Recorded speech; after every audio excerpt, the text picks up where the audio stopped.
Cured is a short film. It's a horror drama about a family dealing with an aftermath of a pandemic. And so the main character in the film, she returns home from quarantine, and that return creates a lot of tension within the family. And I really wanted to pose the question, like, what happens when the dust settles, you know?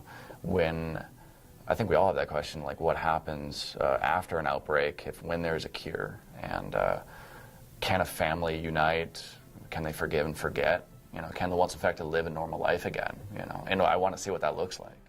Well, what actually drew me to the script, I discovered this script. It's a New York-based writer, and what I loved about the script was that it is a very character-driven piece, and I want the audience to connect with each one of those characters, and because they're all dealing with grief in different ways, and everybody does, and so I wanted to see what the amazing cast did with the portrayal of each of these characters and how they dealt with the return home of this person from the quarantine.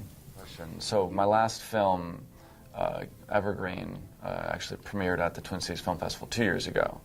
And with each film, you want to grow, you know, as an artist, as a filmmaker. You want to tell very personable stories as a filmmaker, and you want to grow. And with each one, I look back on, and I do see my progression, and I think what it is my attention to the characters in the story. A lot of people make concept films or just films about, you know, very actiony or very plot-driven films, but I think that the characters should drive the narrative, and the story is king. So Stephanie Saji plays Amy, the woman that returns home from quarantine in the film.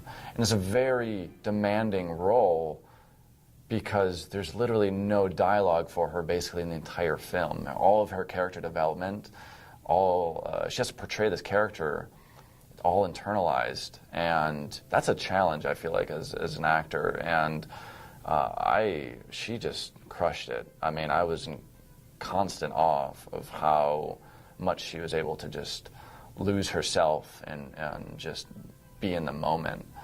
And so that was inspiring. So I have a long track record with TCFF.